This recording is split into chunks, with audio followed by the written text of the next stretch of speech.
এই ভিডিওতে আমরা সময় কার্য সংক্রান্ত একটি জটিল সমস্যার সমাধান একটি ট্রিক ইউজ করে করব। এখানে বলা হয়েছে 8 জন শ্রমিক 18 মিটার দীর্ঘ 2 মিটার চওড়া ও 12 মিটার উঁচু একটি দেয়াল প্রতিদিন 9 ঘন্টা করে কাজ করে 10 দিনে গাঁথতে পারে। কতজন লোক প্রতিদিন 3 ঘন্টা কাজ করে 8 দিনে 32 মিটার দীর্ঘ 3 মিটার চওড়া ও 9 মিটার উঁচু দেয়াল গাঁথতে পারবে? এক্ষেত্রে ট্রিকটা হলো M1 T1 D1 divided by W1 সমান সমান M2 T2 D2 divided by W2। এখন প্রশ্ন হচ্ছে M1টা কি? M1টা হচ্ছে এখানে 8 জন শ্রমিক, তাহলে M1 এর জায়গায় আমি 8 লিখব। T1 হলো প্রথম যে শর্ত দেওয়া আছে সেখানে কত ঘন্টা করে কাজ হচ্ছে সেইটা, অর্থাৎ 9 ঘন্টা।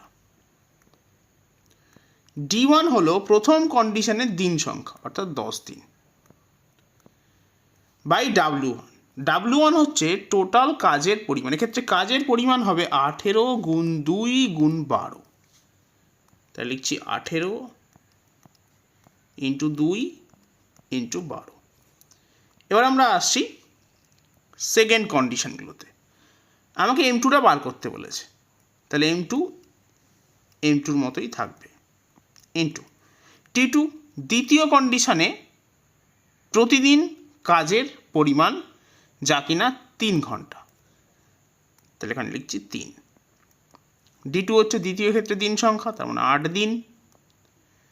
W2 হলো দ্বিতীয় ক্ষেত্রে কাজের পরিমাণ যা কিনা 32 গুণ 3 গুণ 9।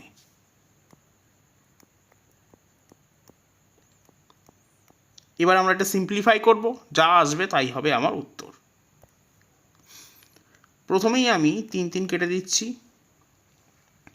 9 দিয়ে কাটছি 18, 2, 8 দিয়ে কাটছি 32, 4, 4 দিয়ে 12, 3, 3 দিয়ে 9 কাটলে এখানে 3, এরপর 2 দিয়ে কাটছি 4,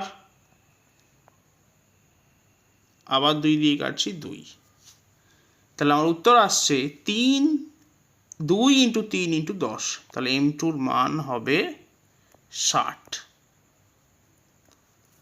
তার মানে 60 জন লোক প্রতিদিন 3 ঘন্টা করে কাজ করে 8 দিনে 32 মিটার দীর্ঘ 3 মিটার চওড়া ও 9 মিটার উঁচু দেয়াল গাঁথতে পারবে।